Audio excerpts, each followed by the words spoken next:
Good evening, everybody, and welcome to another edition of the Sports Exchange. My name is Scott Morganoff, Motor City Madmouth, and yes, you are seeing seven people on this broadcast because it is loaded. And I tell you what, I have the seven best people on the planet. Well, I don't want to count myself as one of them. All I am is a point guard, and I got a couple Michaels that are good basketball people, and they can draw their own conclusions out here. But nevertheless, we have a very strong episode here. We're going to go over a lot of different things as well. And of course, we have a new addition to the program, Michael Semio. So, Michael, this is your first time with this group. Why don't you give everybody a quick overview of yourself, please? Sure. Currently, I'm in the middle of writing my memoir, which I hope to have into an editor's hands this coming summer.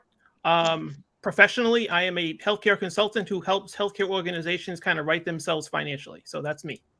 Okay, good. Well, you know what? Let me give everybody an overview of the broadcast because there's a lot. We're going to talk about Tom Brady, the big headline story of the day. We're going to talk a little bit about the Arizona Cardinals and Brian Flores. I really like this particular story because it just intrigues me a little bit. Then we're going to go over to basketball, San Antonio Spurs and Greg Popovich. And then we're going to talk about JB Ellis's favorite topic, load management.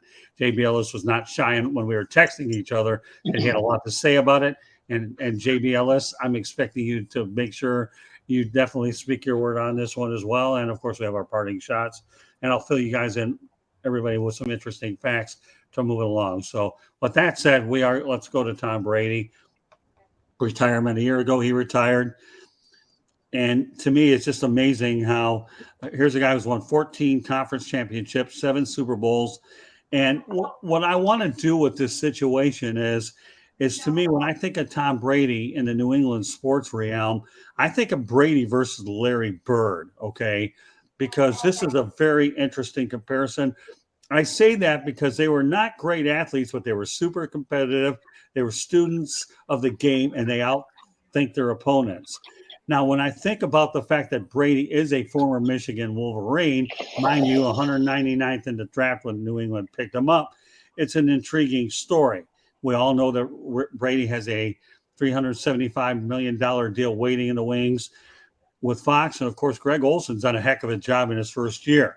Now, before I turn it over to everybody, I want to go over a couple of interesting points that make this even more interesting than it was when I originally wrote it up. Here's a couple of interesting footnotes. We're talking about retirement. You ready for this? And I'm not a big music guy, but it took a heck of a music reference for me to bring this one up. I'm telling you. Okay, but before I get to music, okay, I'm going to announce here, if you haven't heard already, that Dr. Phil's talk show will be ending after 21 years on the day that Tom Brady, by the way, retired. Not that you probably care anyway, JB, or maybe you don't. Okay, but then another one is Ozzy Osbourne cancels his 2023 shows and says his touring days are over due to declining physical health at the age of 74. So, they always say these things happen in 3. So I never thought I would see the day that I would lump Tom Brady into Ozzy Osbourne and Dr. Phil. Now, everybody knows in the real world that the odd couple is Tony Randall and Jack Klugman. But this is 3 interesting birds here on this particular one. And yes, I made a Larry Bird reference. So I'm drinking the Kool-Aid from Pundit's Pundit that got me wired into this show, right, Mr. Christner? Okay? Yeah. So with that said, okay, I want to address this in a couple of parts, okay? And I'm going to go around, and Katie, this time I'm going to start off with you, okay? I'm going to go right to left. What are your thoughts about Tom Brady and Larry Bird?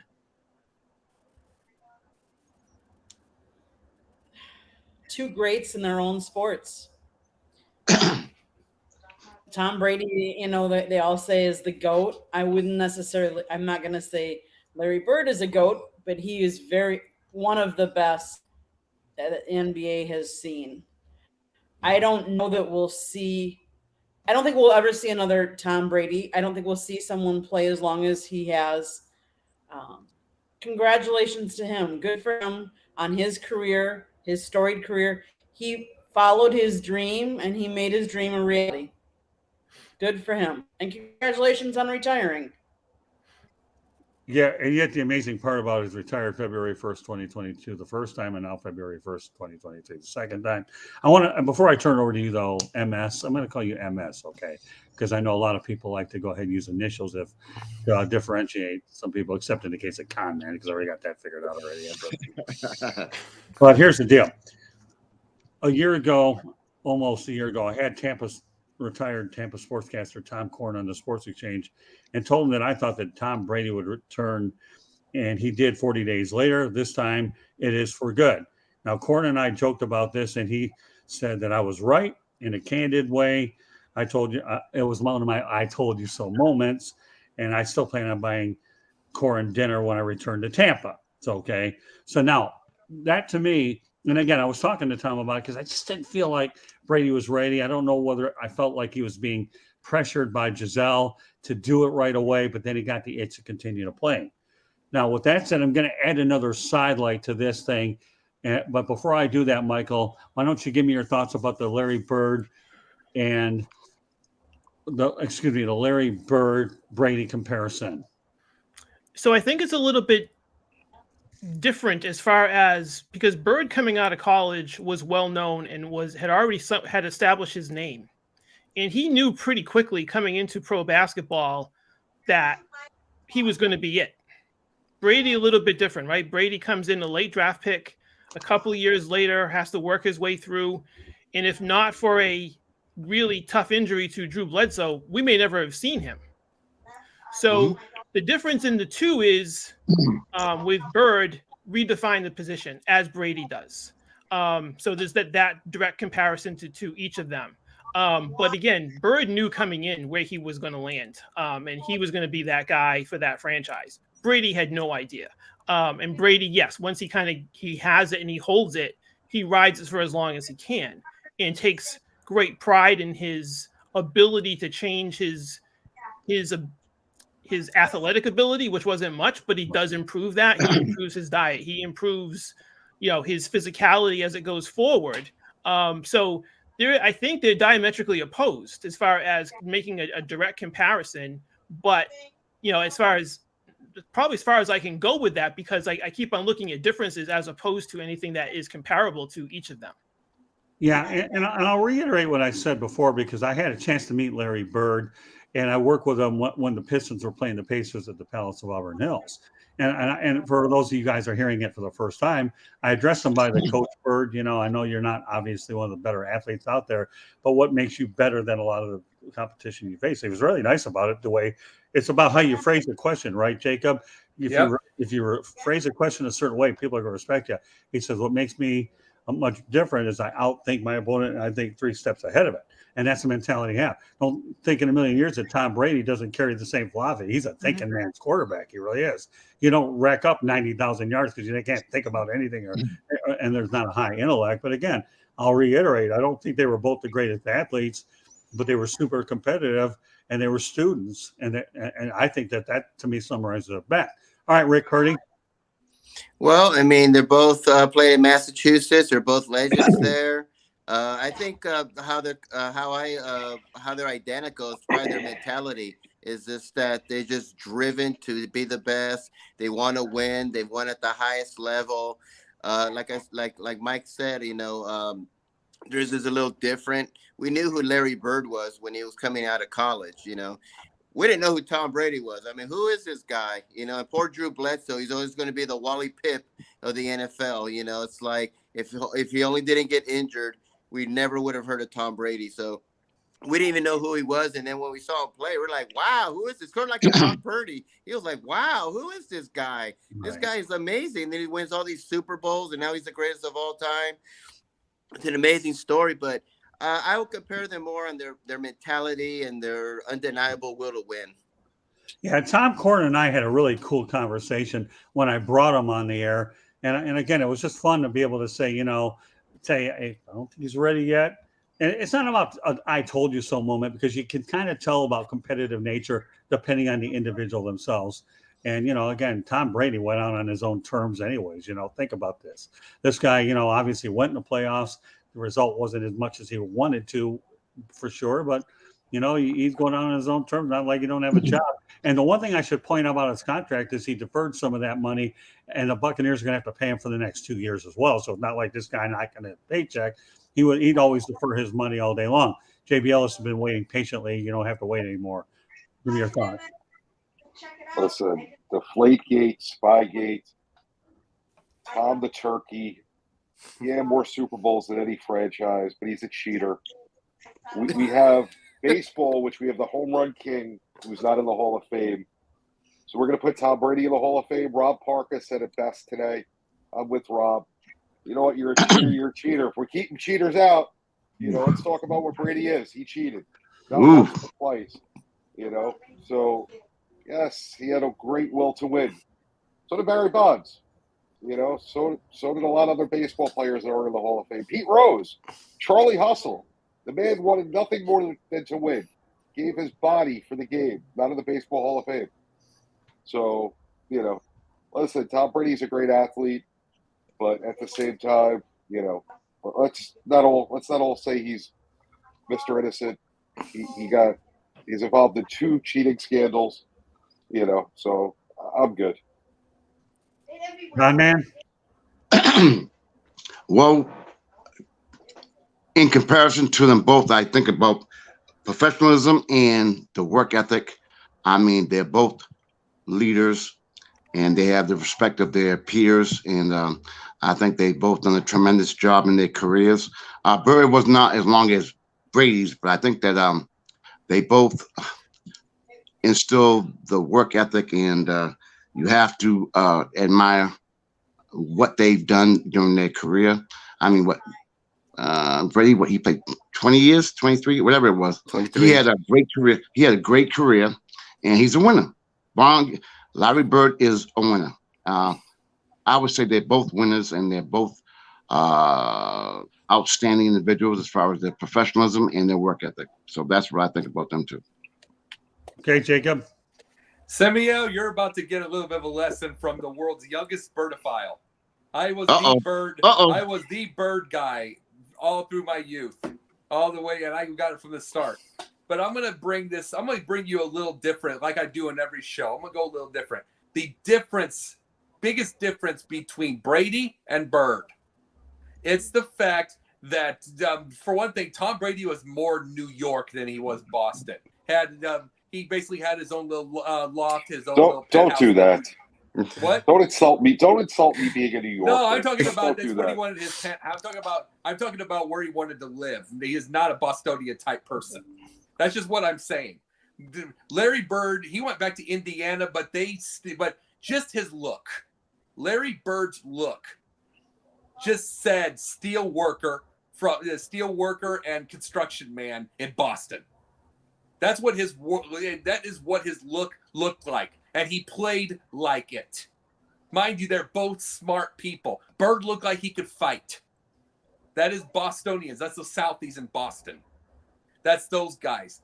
I mean, Tom Brady, all-time great quarterback. I'm just going to say it. All-time great quarterback. But he's a pretty boy. He's never going to be in the adoption of the Bostonian world. Not like Larry. Larry left forever to go back to Indiana, lives in Naples, Florida now, but he left forever to be in Indiana, and they still claim him in Boston. And that is the biggest difference between the two. It's the fact even though they both have the same brain for their game, they're 3 steps ahead of you at all times. But the thing that made Larry compared to Tom Brady is the fact, mind you, Tom Brady was able to play 16 games so many times. 17 now. He was able to do that. So he was very durable compared to Bird. But you didn't see him grind the way Bird did. And it probably saved his career, saved his body. But Bird is forever in the edges of Boston because of that. Okay, you know what? I want to go to the chat room real quickly. Candy, why don't you go ahead and put Chris Pirtle's comments up and read them? This was probably geared toward JB anyway. And I'll let JB respond to this. Go ahead, Can. There you go, JB. I don't know if you can read it, but Candy will for you. Go ahead. Your response to it. Yes. We don't know if they cheated. We can't answer that. It hasn't been proven that they haven't. they've gotten caught twice. We can say that there was bad coaching in both those games. Marshawn Lynch was in the backfield for Seattle, who should have gotten the ball, and that would have been the game. And 28-3, if you run the ball, get a couple of more first downs, the Patriots don't win that game. So, that's 0 for 2 on that one. And he was involved in 2 cheating scandals. We if you don't want to blame him for Spygate, Deflategate was all Brady. So, and all I'm saying is, if we're gonna give Brady credit, let's give Bonds credit, let's give Pete Rose credit. Let's put these guys at the top of their game. Tell me who hustled more than Pete Rose. And I'm not even a Pete Rose fan, but how much baseball have we watched? Rick, come on, Pete Rose, who hustled more than him? You're the baseball guy here. Yeah, he was a hustler, but he also one of the rules in baseball, you can't bet. If you're going to put him in, you need to put Shoeless Joe Jackson in. Right, but the same thing with Brady. Brady, deflated footballs. I just hope he's really retired for sure. Everyone is really certain that he's retired. I don't want to be hearing that he signed with the Raiders next week, all right? So, Tom, please stay retired and get back with your family. Go call your Vegas residency and apologize. Him, Celine Dion, it could be like the great new Vegas pack. Yeah, I mean, I wouldn't be surprised if I heard that he comes back next year. I'm sorry. When I heard he retired, everybody's like, "Oh, it's so sad," but I'm kind of like, I mean, he did this before. I'm not saying he's going to come back, but I wouldn't be surprised if he signs with the Raiders next week or so. Well, JB, I'll clear up my thing with the saying New York. I mean, I'm sorry. Tom Brady is nothing. There's nothing Boston about Tom Brady. He's Manhattan. He's a Manhattan loft in the middle of things that's worth 21 million. Yeah, in Soho, worth 21 million. Yeah, that's what he is. A penthouse worth 21 million. That's what Tom Brady is. Larry Bird was Boston. That's the Larry Bird. Larry Bird's a legend. That's why I didn't bring him up into my conversation with Brady. Larry Bird wasn't a cheater. I'm just saying that we need to 3 times, 4 times, 4. We need to recognize all of Tom Brady, and it's all good. He is the greatest quarterback that's ever played the game. I'm not saying he's not, but at the same time, he's also a cheater. Barry Bonds is the home run king, also used performance-enhancing drugs. You gotta accept your labels. Yeah, you are what you are. Okay, you know what? I'm going to go to another point that 3 people didn't have a crack at it last week, and that's this. Okay, we talked about it on the Sports Exchange on Wednesday. Rick, JB, and Mike. Okay, Michael, I'm going to address this with you. On First Take today, I watched Mike Francesa, Chris Mad Dog Russo, and Stephen A. Smith talk about Joe Montana over Tom Brady. And this, to me, is a very interesting conversation, and we addressed it before. I personally think I would rather, in fact, I know I would rather have Joe Montana over Tom Brady all day long. I think Joe Montana is a better quarterback. I really, truly do. And the way I look at it, he's 4 for 4 in Super Bowls. I'm not discounting what Brady did, but Joe Montana didn't have the benefit or the luxury, okay, of some of the things that Tom Brady has benefited by. So 4 for 4, we all know how well Joe Montana did in Super Bowls. This guy was flawless. All right, you know what, JB? Lead off with this comment. Joe Montana, Tom Brady, who you got? Tom Brady is the GOAT. I mean, he's won more Super Bowls than any franchise in the league. Listen, you can't dispute that. I love Joe Montana. If you ask me who I personally like, I'm going to take Joe Montana. But if I want to win, I go Brady first. He's got 7 Super Bowls. Every other franchise that has, the top of the list is 6. So, you can't dispute that the man had a great career. Right. Okay, fair enough. Okay, Rick? Well, if I had a choice in the Super Bowl and I wanted the ball, I would pick Joe Montana, to be quite honest. He's 4 for 4, never won a Super Bowl. Brady would be up there too. He would be my second choice, but there's just something different about Joe Montana. And Joe Montana, like Brady, he wasn't drafted very high, and look what he's became. So if I had the ball on the line in the Super Bowl with like 10 seconds left, I would pick Joe Montana. But overall, Tom Brady is the greatest quarterback in NFL history. Okay, I'll turn over to MS. I'm going to lean towards Brady on this. A Massachusetts guy and seeing intimately kind of what went on with him and that franchise as it went through the Super Bowls.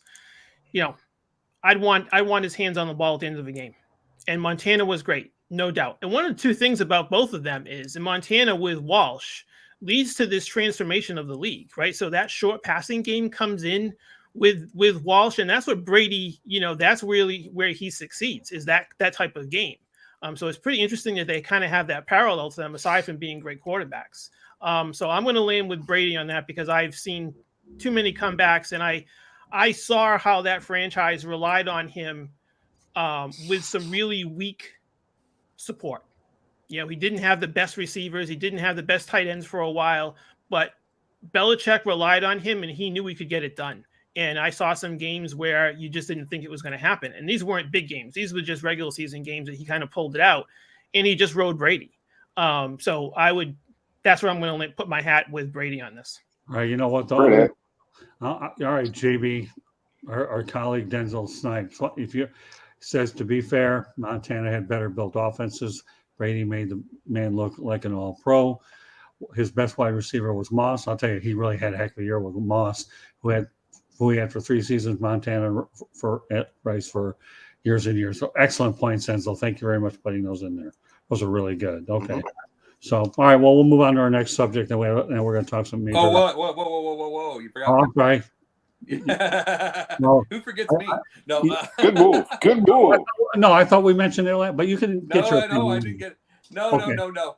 The thing about it is, I brought this up last week with Montana. Love the guy, and I got to see 80% of his career.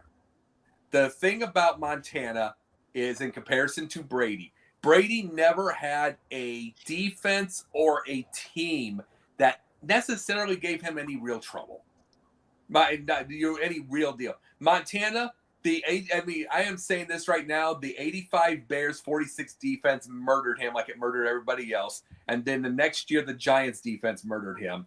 Then he had trouble with Minnesota losing at home to that part because that defense went to the thing.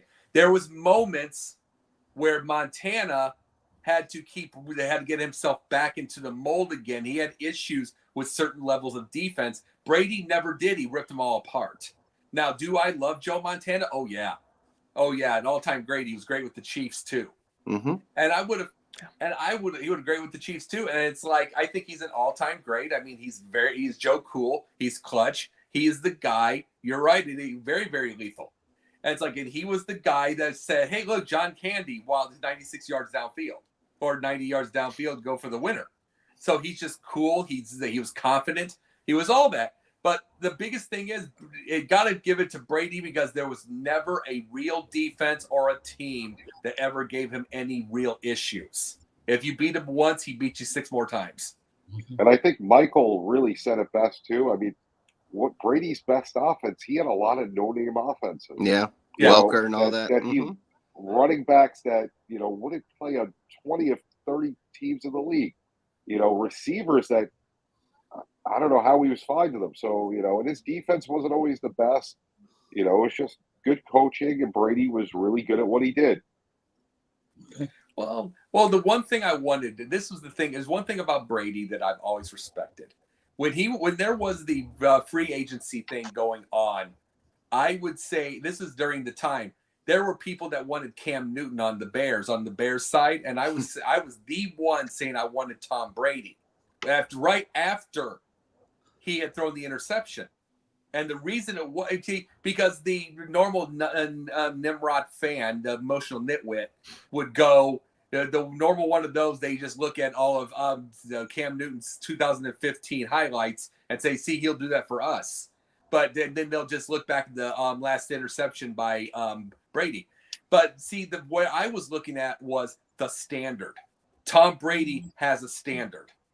He has a standard, and it's just the same as with coaching. I would love to have Mike Tomlin. It's called a standard that they want, whether you're having a good season or a rough season, there's a standard that you still expect to win every week. I grew up with the Bears winning every week for 7 of my 8 years before I started.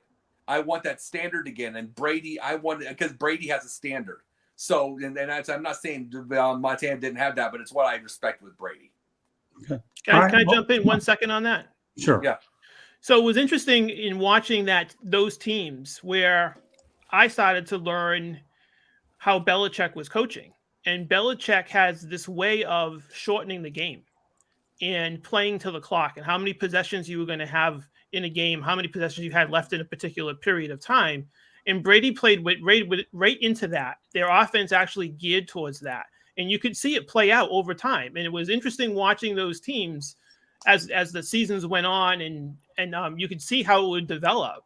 And you could kind of, as a fan, as someone who was interested, you could kind of really see it happen right in front of you, and you kind of waited for every game where it would start to occur. Obviously, it's in the second half when things are getting pretty dicey as far as the score.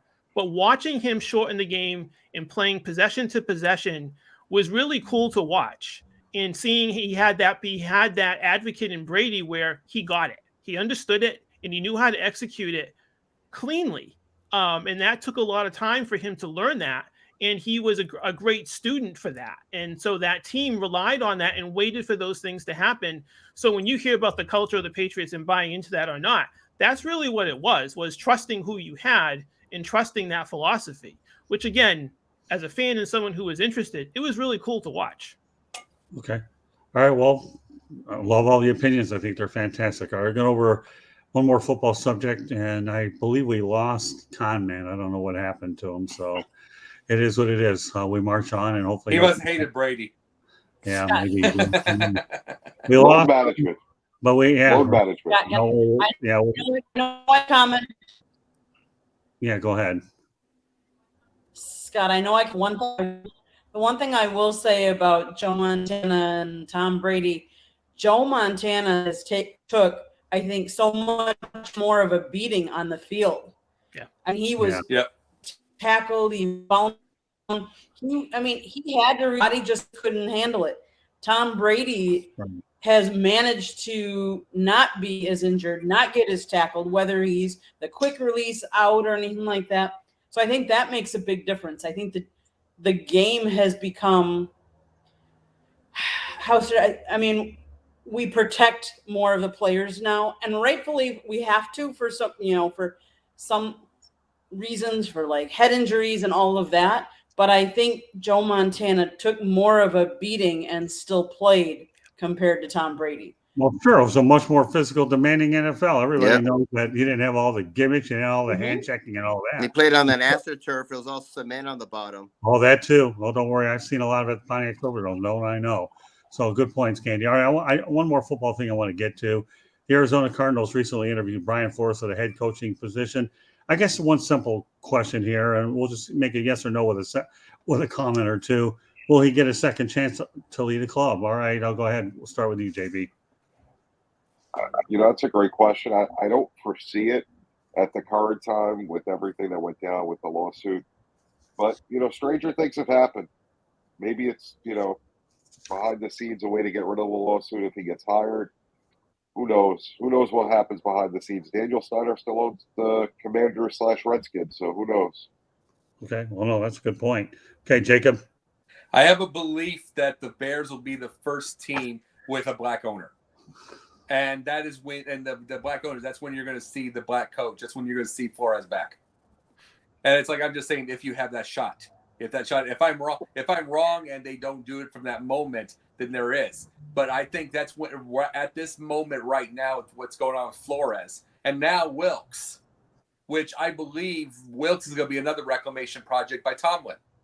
So my biggest thought process is at this point in time, they're just going to be coordinators. And I mean, a tough coordinator, good coordinators, solid knowledge game, which all this kind of stuff right here. But I don't believe by itself, I just don't believe it's going to get coaching right now. Okay. Rick?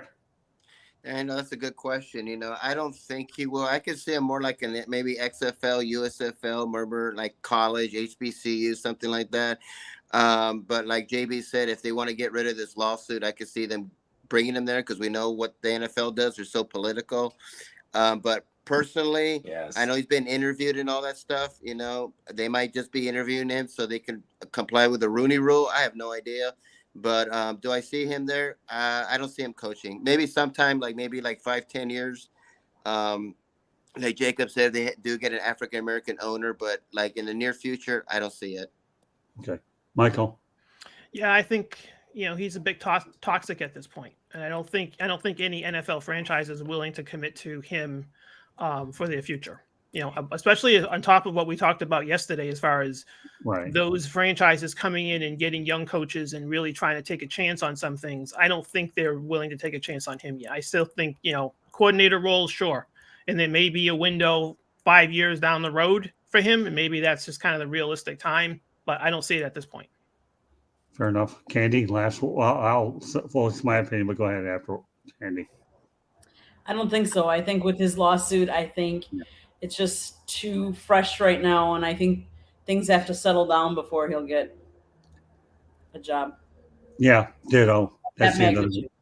Yeah, I agree with you. The lawsuit, unfortunately, does him in for a while. So, and it may not help the cause of Steve Wilkes either to get another head coaching job that he's doing it as well. So, but obviously the point in question is Brian Flores. All right, two more things I want to get to, and then we'll have our parting shots. First of all, I've been waiting on JB Ellis and Rick Curdy, and of course now Michael Simeo gets a crack at this one. San Antonio Spurs coach Greg Popovich thinks that the NBA should have a 4 or 5 point play since teams don't bother to play defense.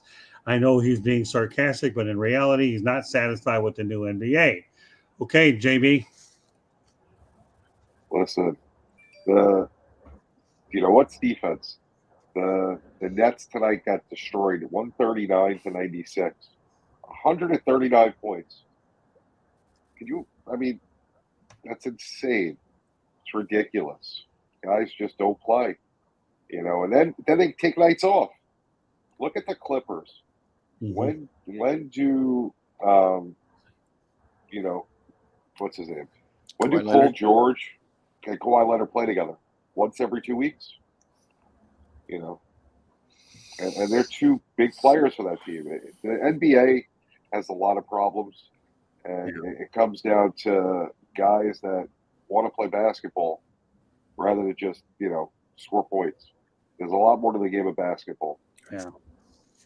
Well, I guess all I can say justifies why we do basketballs on Sunday nights, right, JB? Because that's when basketball was really good and worthwhile. Now it's come down to what Greg Popovich has said. With that said, Jacob, go ahead, since you're a with Basketballs crew anyways. No, yeah, well, the issue we have is, like I said, it's AAU. It's the AAU ball, and it's like we can't – it's like if AAUs and these people are going 1 year in college and going straight to the NBA, and you look at college, it's mostly threes there. What are you going to do to stop it? And then you have Joel Embiid saying, oh, my God, this isn't old basketball anymore when they talk about him doing post-up moves.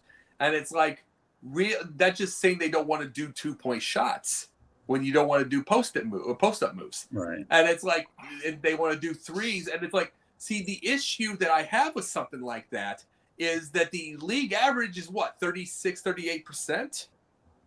As far as the 3-point shot, which is not any bigger than the 80s and the 90s. And they just shoot them more. So why wouldn't you try to go? Yeah, I'm not saying that you don't go for the amount of threes that you do, but you might want to add some of those post moves to be able to get that. But as far as the 4 and 5 pointer, and I wouldn't say 5 pointer, I'm just going to say 4 because they're not going to go right off the bat. Where we're going to see something like that? We're going to see it in the we are going to see, and we probably see it first now in that 3-on-3 thing, and then we're probably going to see it in the preseason somewhere first. They're going to try things out. It's going to be a little different. AAU will probably do 4-pointers. They'll probably get anything before you see it in the NBA, because you got to remember the ABA was the one that started the 3-point shot. Yeah, and as we mentioned, Chris Ford once upon a time took it. So yeah, one. All right, Rick Curdy. Oh, the NBA is a joke. I mean, Popovich, a Hall of Fame coach, for him to say stuff like this it's sad. because he's seen the game just disintegrate. I used to watch great defenses like the Bad Boys, all that stuff. I love seeing great defense. There's no more defense anymore. It's like football. All they want to do is see touchdowns. All they want to see is 3-pointers. All they want to see is, look at this cool dunk. Who cares about a dunk? It's still only 2 points. And Adam Silver is just, he's LeBron's running the league, all right? This is LeBron, with his nights off. And I'm tired.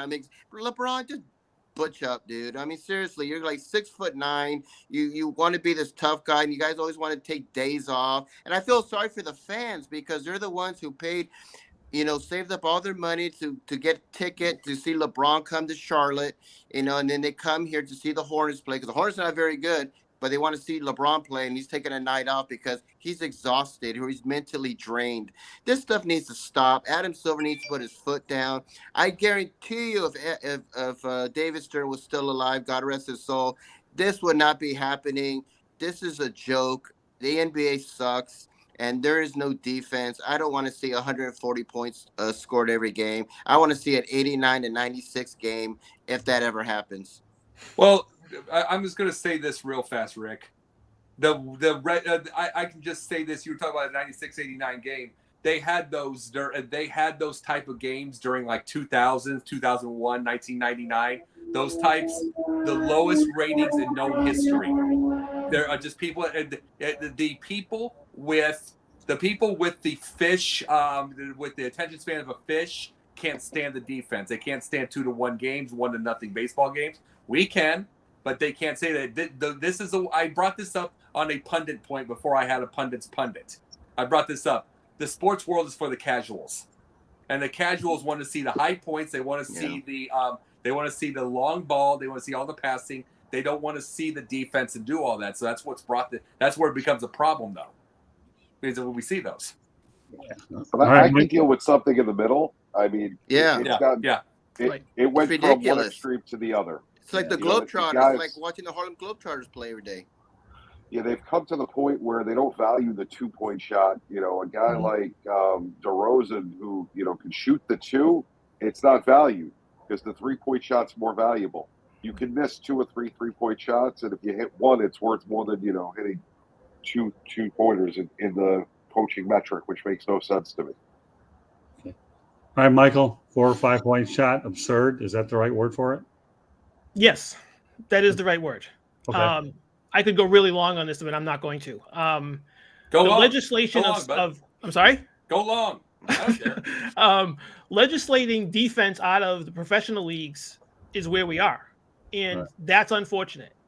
And I'm going to follow something up on what JB just talked about, the mid-range game. That's long gone. And it's there, right? And I try to watch professional basketball, and I have such a hard time with it because it is so disjointed what I'm looking at, and I can't comprehend as to what the coaching is and what the strategy is, except for everyone is standing around the 3-point arc, running a pick and roll or pick and pop, looking for a 3-pointer, and the shooting is not good, right from that distance. It just isn't. The offenses have not evolved to this, where that is the primary goal of the NBA teams, the college teams, and yes, AAU. I've taken a look at some of the high school games. They look exactly the same way as professional games, as how their strategy is, which is ridiculous. That's being taught that way, and that's being allowed, and that's what's being instructed. So we're a long way from trying to fix this, right? I'm not sure how you can actually bring it back, but the fact that you don't have any defense, even, on the surface of this, just everything is through the lane, everything is an open jump shot, and everyone just wants to score. And that's really hard to watch as far as, someone who has been involved with basketball since the time I was 6 years old. And that's really difficult to watch. And we talked about Bird earlier and watching those teams. And I come from watching the Havlicek teams in the Garden and watching and how those teams played and how the league evolved from that. And that's kind of where my foundation is with this sport. So it's really difficult to watch every single night and trying to be engaged with it. And I'm a Celtic fan. I have a hard time watching it. So yeah, it's an absurd observation to go, and that's really disappointing. And may I bring one thing up? I wanted to bring something up real fast, Michael. to bring to what you were talking about. Do you want to know what's also missing from this whole 3 points this whole 3-point swim league, whatever the thing they're going for? The thing that's missing is I have brought this up over and over again. I mean, people can make fun of it, but I bring up Ben Simmons all the time.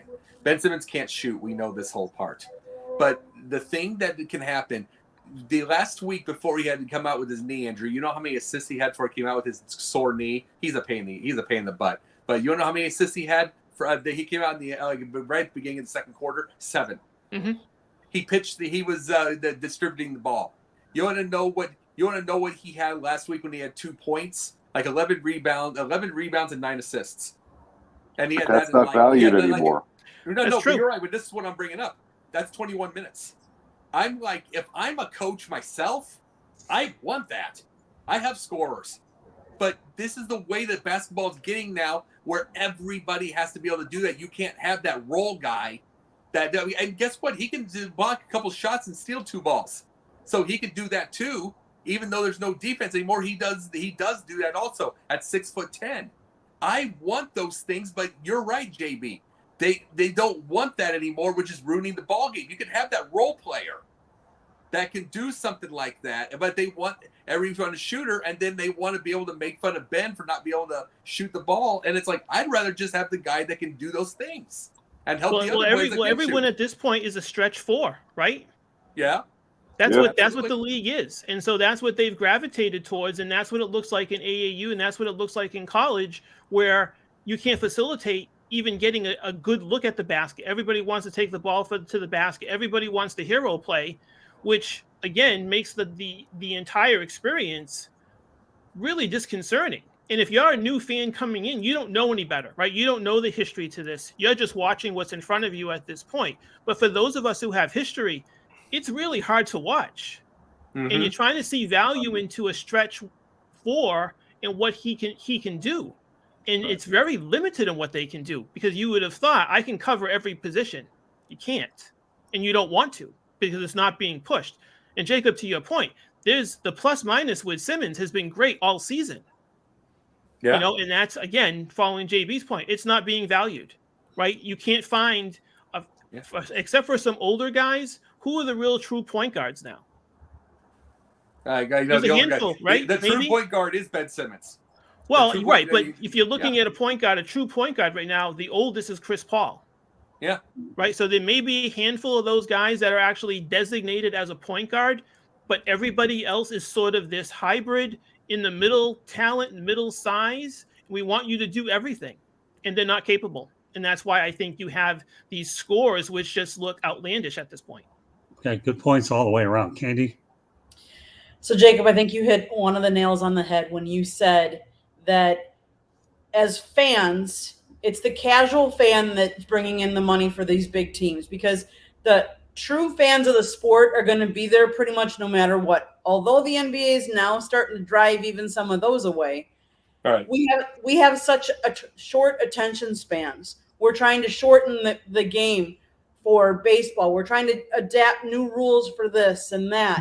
So the true fan of the game, that the diehards, they're going to start losing interest, because you're changing the game so much to make it relevant to the youth, the younger generation that have they want to see short snippets. They like the TikTok little videos. They don't like long videos. They don't have long attention spans. They want short, quick things. I think when you talk about defense on the basketball court, I can tell you, as a fan of Wisconsin has always been one of these teams, the college teams, that has the lowest scores because they do play defense. Ryan. Pass the ball around and stuff like that. They're not shooting. I don't think you need a 4 or 5 point shot. Move the 3-point line out further so the 2-point is more valuable, and then maybe they would drive more and there would be more defense. Oh, and you brought up Wisconsin. Even though Bo Ryan was older, you have to wonder if he was really retired or if they just didn't like his style. And it's like that 51. I mean, and I'm talking about television, because there was less and less of his games until they got to the NCAA tournament. Yep. There was less and less of those, and guess what? Bob Knight was in the same boat. You saw so many 52-49 games toward that end, and everything. It's like you have to wonder if it was television or did they just, because Bob Knight left right in the middle of a 13-12 season, right smack dab in the middle of it, and it's like, and he won his final game and left. And it's like you have to wonder, was that television? Was that the things that talking to the universities? You have to wonder those things because there was less and less and less and less on television. Less of those games. Yep, because short attention span. Interesting points. I only have 2 comments on this whole thing. Number one, I don't think Craig Popovich will be coaching in about 2-3 years anyways, okay? I think he's getting fed up with the game as it is. I just don't think that he wants to leave the Spurs in shambles, and he wants to do what he can to try to get it turned around. And I think they made a mistake when they didn't hire Becky Hammond as the head coach, because I think she's a lady that if there was any woman qualified to be a head coach, she would have been it, and the Spurs would have been it. And the 4 or 5 point play to me, you know what? To me, that's a joke. If the NBA comes down to a 4 to 5 point play to try to save interest in a sport that's going downhill anyways, they're in really, really big trouble. So, but I'm glad Popovich brought it up to make it, because he's one of the more credible voices in the National Basketball Association, because not only has he won, he's won in a small market, and he's done it really well with a lot of great players. And I think I ran across him a few years back when I was covering the Toronto Raptors over in San Antonio. And he's brash, but you know one thing about the guy? Great, brilliant basketball mind. So while we're on the basketball theme, I'm going to go to one more basketball topic, then we're going to go to parting shots. Because we're on a roll with these two. That's why I waited for JB and Rick to come on, and I'm glad, Michael, you're on to address them with us as well. Jay Williams mentioned on First Take the players are going 3.5 miles a game, track meet, creating calf and hamstring injuries. The reality is load management is killing the game, and any thought of a 72-game season in my mind is absurd. Good luck to the players, okay, if they get locked out due to the drama, the load management, etc. Okay, I'm going to tell you right now that the players think and even Steve Kerr says, well, we need a 72-game season. Really? All right, Steve, once upon a time you played 82 games, okay, but it's okay. We'll play 72. But when the players get hit in the pocket that they're not getting paid for 10 games, then we'll see who's whining here, and we'll find out who the next Latrell Sprewell is that you can't feed your stinking family. Because that's the way it really comes down to anyways, okay? And yeah, who knows? Maybe Dom Lewis, maybe they'll go down to 60, although they did do that during a shortened campaign. So, but the reality is they're going to get hit in the pocket. Jay Williams, you know what? Guys like you, okay, who get injured in motorcycle accidents playing for the Sacramento Kings that found a life at ESPN, okay, that's all well and good. But the reality is this. The new NBA stinks. They're looking for every single Tom, Dick, and Harry gimmick on the planet to make it interesting. You needed a play-in tournament from 7 to 11 just to go ahead and get somebody in there. And the play, all this nonsense and gimmicky. But the reality is load management is killing the game. And, JB, I know that you had some things you wanted to talk about load management. The floor is yours, JB. Listen, it's absurd. They play 82 games a year. How many games are played at the AAU level? How many games a week are these kids playing? It's a whole too many games is ridiculous. Do you want to give back 10% of your salary? Guys that are making $40 and $45 million, which is absurd to begin with, to see what the NBA players are getting paid. But whatever, it's a free market. That's what it is. It is good for them. But, you're going to give back that money and say, we don't need it. And then you have fans buying tickets to come see, certain players going, first of all, anyone that travels 4,000 miles to see a game, I give them credit. And you go to see a player and they don't play, it's heartbreaking.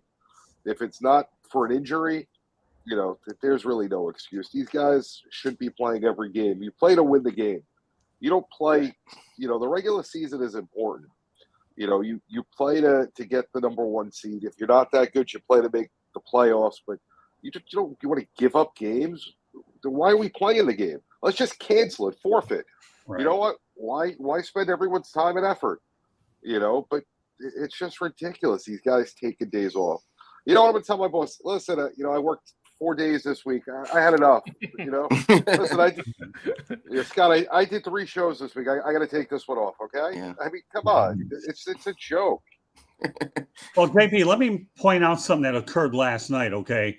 I believe, or 2 nights ago. LeBron James took a night off against the Brooklyn Nets. By the way, let's not forget that a lot of people paid money to see James over at the Barclays Center, is that what they call it, out in Brooklyn? But it's okay to play at Madison Square Garden. Well, great. What do you want to do? Issue those fans a refund because LeBron James couldn't play? Again, he's probably not as bad as a lot of them, but the reality is these people pay good money to see these big players. You want to take nights off? Take them at home, but you shouldn't anyways. I've always believed if you can play 82, you do. That's why I will always favor Michael Jordan over LeBron all day long. Different discussion. But think about it from a customer standpoint. Mm-hmm. You go out there, invest your money to go to those games, and LeBron James or a star player, okay, is not there. And Greg Popovich is partly to blame for this because he started load management a few years ago, but that's a joke. It is. And when I saw that took place, that LeBron didn't play, I was sick to my stomach. Go ahead, JB. But it's easy to fix. Extend the season. Add an extra day between games. Why does the season have to start, at a certain point and end at a certain point? Just make it last a little longer. Give guys that extra time in between games. JP, all you have to do, buddy, is just eliminate back-to-back games. That's all. That's all you have to do. Back-to-back games. If you're that concerned about rest, give them back-to-back. Who cares? The NBA playoffs take forever anyway, so what's another few more days? I mean, the NBA playoffs, to me, make a 365-day year look like 395 days. Who the heck cares, I mean, but, yeah, forget the back-to-backs. But, don't you start taking days off, and people are investing this kind of stuff, they're not coming back. And right now, their fans are getting tired of it. And the owners all they're doing is literally absorbing everything so that they can lock these guys out, with all the drama. I don't have to get into that. But the NBA owners are prepared to lock the players out. And all they're doing right now is accumulating information to do it. Okay, Jacob. Load management, I say this part. Load management reminds me of the pitching staffs of baseball. Right. It's like you used to go 9 innings. Now you keep down 6 innings with 100 pitches, you're gone. And now guess how many arm injuries there are. Right. And it's the same boat with these players. It's like they can't, if you are sitting for every little ache and pain, can you take any real pain when it comes? Can you play with the hyperextended elbow? Can you play with all of these can you do what Isaiah Thomas did with the twisted ankle? Can you do all that stuff? Not anymore, because the reason Isaiah Thomas was able to do that in the finals because he probably played. There's probably three total seasons that he probably played on twisted ankles most of the year because because you got to remember he was a point guard. He had the ball most of the time. He was running most of the time. He probably had twisted ankles we did not know about. And so he was able to do that where you cannot do that anymore.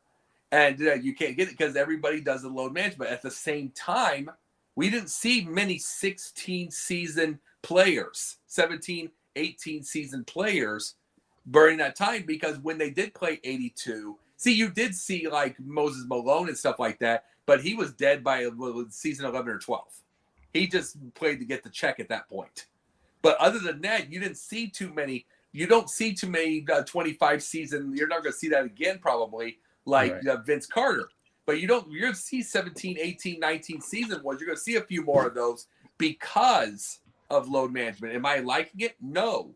But they are thinking of their long-term and their long-term earning things, Hey, Candy, I want you to put down Darubis' comment about the interconference one. That's a really good. Anybody that wants to talk about it, we can. But just put it up there. Rick, go ahead and give me your thoughts about load management. We're going to keep this one up.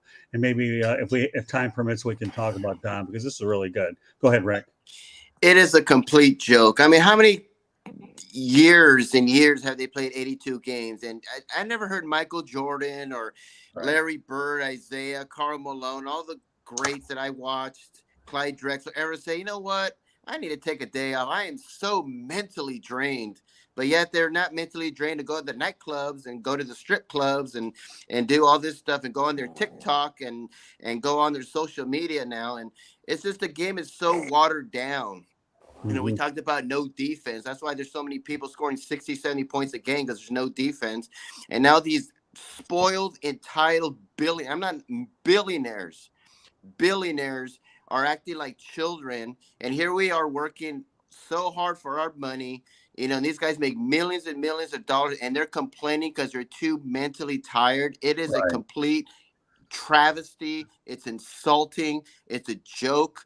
These guys are so spoiled. I blame LeBron because he's the king of this, with his load management. I got to take a mental break because I'm so incredibly intelligent, and all this garbage and the whining and the flopping. He's the king of the reason why the NBA is so horrific, and they let him do it.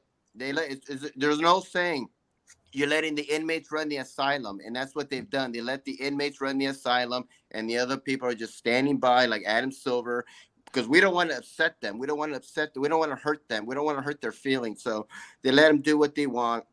I haven't seen an NBA game in probably like 20 years. I think the last game I saw was Harlem Globetrotters play, and that was more entertaining than what I'm seeing in the NBA. Yeah. Rick, you're holding back. You're holding back, Rick. Tell us what you think. Yeah. Yeah. Let me point out, I know we haven't mentioned this yet, but we will right now. Just so you know, the Sports Exchange can be heard on iHeartRadio, Apple, Spotify, Google, wherever you get your podcasts. So if you're out there on your bicycle, subway, wherever, there you go. Also, please hit the red subscribe button on YouTube, South Florida Tribune. We're striving for 1,000 subscribers, and that's what our target is. We want to grow. Now, go ahead, Mike. I know you've been patiently waiting. So I have a huge problem with load management. And one of the things I had read or I had listened to where someone was trying to describe, because of the technology and the therapies, and that's what was causing some of the issues as far as load management, why these players had to rest. And I looked at it completely differently. I'm thinking, these are world-class athletes. They have all these advantages of travel with flights. They have the best nutrition, or the ability to get the best nutrition. They have the ability for therapy and training. And that's why we have to rest. They didn't wash with me. And it doesn't wash with me in general, because I think the fact that you've grown these athletes to the point now where they're conditioning themselves where I am going to plan for days off. And, some of the things I had read earlier was talking about the players actually going to management and saying, I'd like time off, right? It's not management in some situations that's making these decisions. It's the players who are saying, I want time off. And that, again, going to this instant message as far as, having the opportunity to see your favorite player once a year. That's a huge issue. It's always been a huge issue. And now you have potentially where that player takes time off, takes the day off, takes the game off. And politically, the way the league is looking, you have those, as Candy was mentioning earlier, as far as mentioning the casual fan who's paying good money to go to this. And it's gone away from being a game as opposed to being entertainment. Good point. And you know what? If you can afford to go to a game, sure, remember, right. The Knicks are ridiculously priced, the Nets are ridiculously priced, and a lot of other markets. And one other thing, Scott, just sorry to interrupt you, but also, I mean, how many guys don't play on a nightly basis that are on the bench that can play to take minutes away and lessen the load, and it wouldn't be that big of a deal. So instead of playing 38 minutes, LeBron plays 34, and you play the 12th guy that didn't get off the bench. For those 4 minutes, you could distribute minutes a little bit differently to get rid of load management. All right, you know what? I got to go to the chat room. And by the way, Daniel Alvarez, I'm looking forward to seeing you really soon over at spring training. Daniel Alvarez, just so you know, was one of my colleagues with the Miami Marlins. So, Dan, I'm looking forward to bringing you on here real soon, pal. And I'm looking forward to seeing you at spring training, working with you with the Miami Marlins. Off to a couple of comments, and I'm going to go back to what you were thinking, Mike, okay? And that's the fact that Tom Narubis hits it. The worst part about it is you get to see your player that plays in the other conference, get to see them once, and that's it. Bad. And Dan, looking forward to seeing you. Also looking forward to having you on the show one of these times in person or on the road. Another one, Keith Angle nails it too. Great take, load management, ridiculous. Try that in real world. Okay, no, okay. So these comments in the chat room are absolutely loaded. Keep them coming. I'm going to put everyone up. I'm going to talk about them. And when my friends come out here, I'm making sure we get them up too. And and it's all good here. All right. Well, with that said, Candy, I said a mouthful. Then again, I always do. Give me your thoughts on load management. You tell we're having fun, and as Christopher knows, him and I are doing 2 in a row, right? Uh-huh. All right, go ahead, Candy. So we talk about the lack of defense, but yet the defense in the years ago, you were pounding each other. You might need a night off with all the defense you had, rest your body. Now these, I'm sorry, patty cake, oh, I touched you, and now I need time off. What? Like, I can't go into my boss tomorrow and say, you know what? A customer yelled at me yesterday, so I need time off. You might get it though, Candy. Yeah. They say age. You got PTSD now. Don't you know that? It doesn't work that way, unfortunately, but it's just crazy. Like, load as a casual fan, like we've said, you go to see your team, you want to see a great example the other night. Nokic stayed out of the game against Giannis, the two MVPs from the previous year.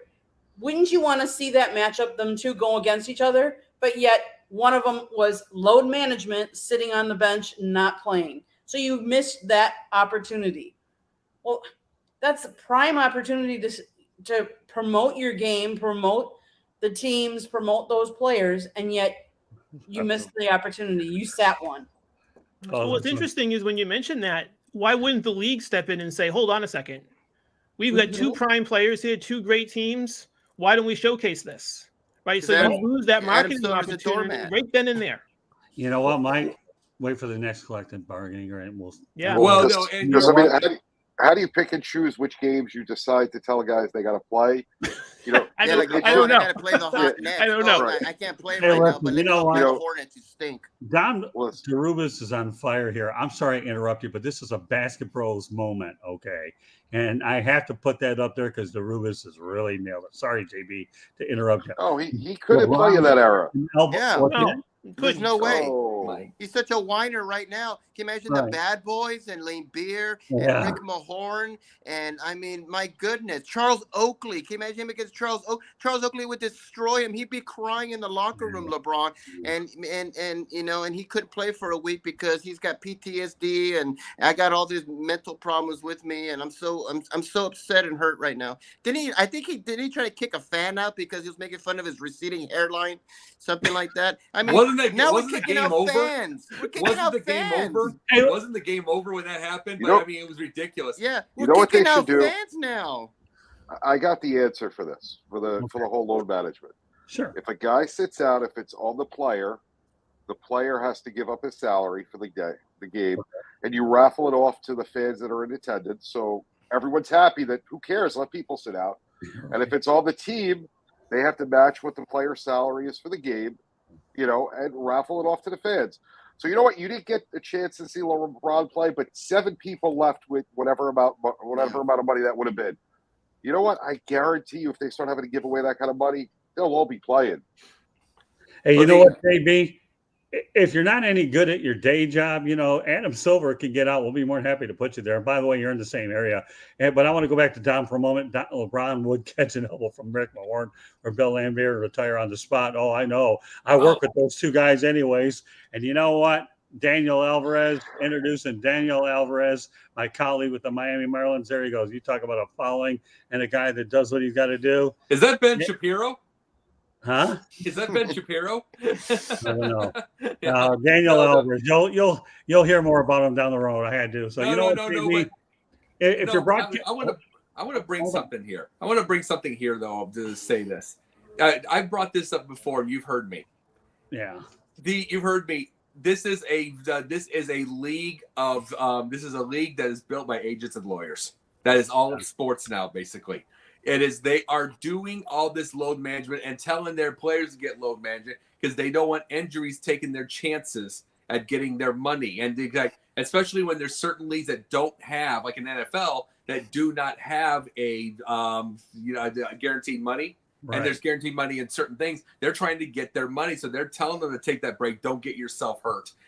They want to extend that one more 10%, 15% commission for that thing. They are running the league, not the players or even Adam Silver.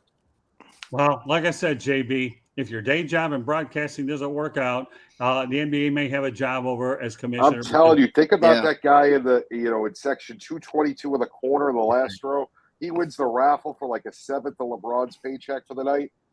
He would leave. He would be loving load management, and nobody would complain about it because people would leave with some money. Right. Yeah. The government would get tax money. Everyone would be happy. Except the NBA players are making $30 million a year. Hey, JB, let me just point out a couple things to you, my friend. Okay, Disneyland is located in Orange County, California, Anaheim, and if you don't want to go to the West Coast, okay, then you're welcome to come to Orlando, where Disney World is there. And then when you understand the NBA, we'll put it in a Disney scenario. You have Goofy, Mickey Mouse, and names. And who are the other ones? Anybody know I know Goofy and Mickey Mouse. Everybody know Minnie Mouse. Is she there too? Or Minnie Mouse, Donald. Yeah, so Snow White. So if we really want to turn this into a satirical topic, as if we haven't already, the last game I actually saw was Dwayne Wade's last act with the Pistons out of Miami. So if I'm going to go out and see a game, at least with Dwayne Wade, who was arguably a first-class Hall of Famer, that's what you got. It's safe to say none of us really care about load management. But you know what? I got news for you. I'll say it one last time, okay? Collective bargaining agreement time. These NBA players are going to get the biggest humbling thing in the world. The owners are just taking this little piece of paper, chalking up notes. Of course, nowadays they probably type it in a computer, not the old 8.5, 11 by 11 kind of stuff. But no, I knew this topic was pretty good. So sorry, Con Man, you couldn't be part of this conversation. Maybe we'll address it up down the line with you, but I'm glad that everybody on this crew had an opportunity to do that as well. With that said, okay, now is our time to go out with our parting shots. With that said, JB, go ahead and lead off. So, the officials in the NFL, the NBA, the umpires in baseball, officials in general, I don't know. We talk about how the play is deteriorated. We're talking about high-scoring games, no defense in basketball. Football, we have, no defense or ridiculous scores or all defense. But the officials in these games have been horrible. If you watched both championship games last week, it was disgusting. Now, I mean, people went crazy and said it was a fix, and there was a script. I wouldn't go that far because if that was the case, Dallas would win, the Giants would win, Chicago would win. You'd have big-name teams winning. But, these officials are horrible, questionable calls, not knowing the rules, having a replay for a first down when the guy brought the ball back on a third down, giving 2 third-down plays. It's a bad look. You watch a great game, 2 teams that went out there and played their hearts out. And, the fact that the officials were involved in the outcome, it's just not a good look for any of these leagues. Good points. All right, Jacob, go ahead. You took part of my thought, JB. No, no, but let me say this. Part of the reason we get an issue like that game, which and JB knows this because he heard me. I was mad at the game being ended like that. I was mad because I was on the edge of my seat. It looked so beautiful, and then they get to that thing. But this brings up a point. It is no question that it goes like this because the television called down in the fourth quarter, and there's a politics to it. They wanted stories. They wanted their stories. And the thing is, it's got a politics in the thing, regardless of anything. And media, whether it's media politics or anything like that, it's got to stop. It's got to stop because when it gets completely obvious that that the game is being rigged of any type, whether maybe it's not rigged automatically, but it's rigged by wanting a story.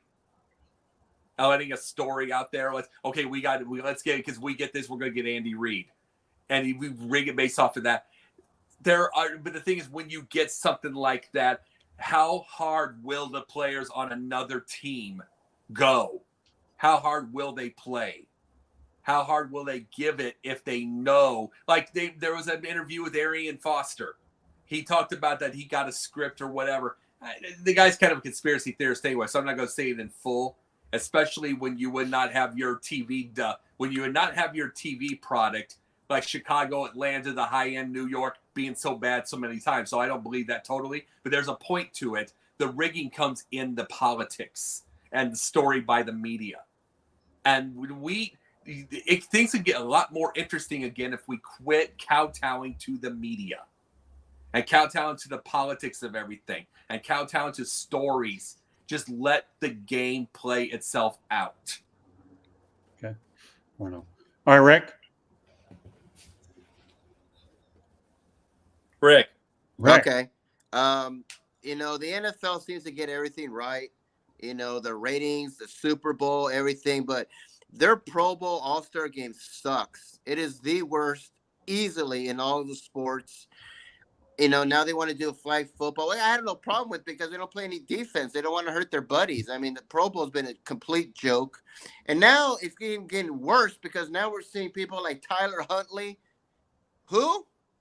Derek Carr, who led the NFL in interceptions. He's in the Pro Bowl. What's going on here? They used to play the Pro Bowl All-Star, whatever that garbage is after. Now they're doing it before because they want to, we can't see the Patrick Mahomes and the Trevor Lawrences. So we got to see like these BC players. I thought you had to earn a spot for it. So what the NFL needs to do is just have a Pro Bowl. Don't even have a Pro Bowl. You've been selected to the Pro Bowl. Don't have a game. Call it as it is. Congratulations. Forget the Pro Bowl. It stinks. It sucks. Nobody watches it. It's a joke. Get rid of it. Just name it to the Pro Bowl and let's have it at that and move on. All right, Mike. This is something I held from yesterday. There was an anniversary yesterday from 1970, which was Pete Maravich breaking the scoring record in the NCAA and breaking Oscar Robertson's record. So there was an anniversary that I marked. I've had marked in my calendar for a very long time. Also, in conjunction with that, I don't know if you guys had paid attention to the fact that the SEC network is running a 7-part series about the SEC conference in basketball. The first episode was this past week, which really dealt with the segregation and what was taking place in those particular areas down south. I thought it was really well done, really focused on Kentucky basketball and Adolph Rupp. So that's a series that's premiered last week, and it's every Monday night. So more interested in the Maravich anniversary, though. Very good point. No, I know you do. And I talked about that before, and I'm glad you held out so that we can all hear it. All right, Candy, please give me your parting shot. So I want to say kudos to the University of Wisconsin. I know most of you know that I'm a big Wisconsin Badgers fan. So the details came out yesterday because it's a public university that Jim Leonard, obviously they didn't retain him. They brought him in as interim coach. They decided not to retain him. But kudos to the university. They're paying him $1 million to sit out the next year. He can choose whether he wants to pursue another job within the next year. If he takes a job, then obviously he foregoes that $1 million. But it allows him, in the interest of his family, to do what he feels is right within the next year. And I kudos for that, because it's not pressuring him saying he has to go find another job or we're not going to pay you or we're going to stop. It allows him the time to make the right decision, whether he takes a job in the NFL or in college football. Very good. All right, a couple of things I want to mention. Number one, I wish Steve Ballesteri was here. He's my close friend. If you've ever worked with him, I think JB, you have, right? Yes. Yeah. And I think Rick has. Jacob, I don't know if you have at all. No. Yeah, I wish you had. I would love to have had Steve Ballesteri on the show. Only one little problem. He's a hero of mine. I really love this guy. I really do. But he's dealing with some health issues with a lot of his family members, dealing with dementia and Alzheimer's. But if there's ever a guy that belonged on the show talking about Tom Brady and Larry Bird, it was definitely him. Steve, all I'll say, pal, and I really have a heart with people I care about. I love you, Steve, and hopefully one of these days we'll get you back on here. We'll talk about Tom Brady. But I know he has to take care of priorities at home first, and I completely respect that. My parting shot is actually it would have been a topic tonight if Tom Brady didn't decide to invade this situation. So I'll make it short and sweet as much as I'm capable of doing. Okay, this one's about Al Michaels. Return to primetime calling the Jaguars Chiefs game. Can you imagine what he was feeling being on NBC versus hiding all year at Amazon Prime? Oh my goodness. Nothing like coming out of the prime to be in prime time with a network that's going to reach a whole lot more people. Al, at least, I mean, I know he worked with Tony Dungy that night. Candy and I didn't see it because guess what? We were at the game. So, well, no, we weren't at that game, but I know that there were games that they were there. But with all due respect, Al, oh, no, actually, he was at the Jaguars game, I believe, with the Titans, if I remember right. And Tirico did the other one. Nevertheless, Al, there's a far difference between Amazon Prime and NBC, and a whole lot more people can see it. But you know what? More power to Al. He's still one of the greatest broadcasters of all time, and we all know what he's done. So great job by my crew tonight. I know we had a lot of stuff, and I'm very proud of the crew that we have. And I don't know whether Con Man was off the air due to internet problems, so I won't get into that. But we certainly appreciated the presence that he was on here for the time he was. I'll deal with that at some point down the road. I'm just glad that everybody had an opportunity tonight on the Sports Exchange to address each and every one of these important topics. And I also want to thank everybody, for participating in the chat. It's great. And yeah, am I going to say something about Alvarez? You bet, man. I love working with this guy with the Marlins. I like working with all these people on the road. All right, with that said, I'll let everybody know how they can get a hold of you. But Candy, before you do that, go over the particulars one more time, how they can watch this thing. So if you'd please hit that red subscribe button in the lower right corner to subscribe to the South Florida Tribune. We're striving to get 1,000. If you want to listen to us audio, please, any place you get your podcast, Apple, Spotify, iHeartRadio, Google. We have many shows. One of the shows you can catch me on the sideline is Chicks and Salsa. We have Inside the Pigskin. We have 108 Stitches Baseball Talk, which will be coming back on a more regular basis now that baseball season is about to kick off. We have Fire Up Series.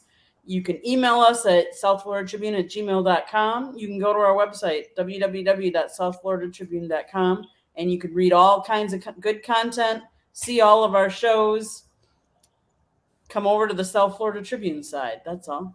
Yeah, I should make one programming note here. Michael Semio, obviously, I'm looking into bringing him on the real and the rare. That's going to be a great show. The thing I learned about Michael on our first show last night together is you want to talk about a guy well-rounded in and out of sports, Michael. You were impressed the living daylights out of me. And I can tell you right now, my friend, a guy with your high intellect and everything that I see about you're a natural on any, but the real and the rare might be a pretty good niche as I try to figure things out. Just want to let you know that. With that said, okay, Michael, let everybody know how they can get a hold of you. Well, thank you for those kind words. That was very nice of you. Welcome. So I'm on all the social networks, Facebook, Instagram, LinkedIn, Twitter, at msemio is my handle. So reach out. Let's connect. I'd like to grow my network, grow your network. So we'll go from there. Very good. Well, you're doing a great job. You're 2 for 2. Rick? You can find me on my website, www.charlottebats.com. Please go on there, sign the petition. We're trying to bring Major League Baseball to Charlotte, North Carolina. I'm also on Facebook at Charlotte MLB, Charlotte Bats Baseball. I'm on Instagram as Charlotte Bats, Twitter, Charlotte Bats Baseball, and LinkedIn under Rick Curti, CURTI. And Michael is a good friend of mine on LinkedIn and Facebook now. So we're now connected on there. Very good. Well, it's all about bringing people together on these shows. That's one of the most gratifying parts about bringing different people together. Glad to see that. All right, Jacob, go ahead. Oh, well, I have nothing going on. So, no, it's okay. No, let's see. Sunday is I'm on Jake the Pundit, where I'm completely and utterly shy and I walk on eggshells. But anyway, Monday night, Sunday nights, Basket Bros. Monday nights during the season, not even during the season. Monday nights I got the Pundit Views, which I'm doing interviews, and Scott's already been one. So it's going to be a really nice. JB, you're going to be on pretty soon. I got a lot of people ready to get going there. Tuesday nights will be confidential. Wednesday night double headers, the Pundit's Pundit, and this one here. We had a great show that blew Scott's mind tonight. So we had that part right there. Thursday nights off Sideline Sports, the show called Yin and Yang with TJ Sanson. We talk film and theater. We talk philosophy and politics. We talk all kinds of things. And tomorrow night we have an interview with a local Atlanta filmmaker named Barrington Marson. So, and he's got a couple movies going out, and I'm helping TJ with a couple movies myself, which we got a short going on in the spring. And then on Fridays, when they call me, and if they call me, I'm on call sometimes, the Gauntlet. So it's just a part-time, but it's like whenever they call and need. So I stay pretty busy. Yeah, and I enjoy contributing from time to time over on Basket Bros as well on Sundays. Good show. Yeah. Of course, we do the doubleheader together on Yep. Wednesday nights between Punt and Sports Exchange. All right, JB.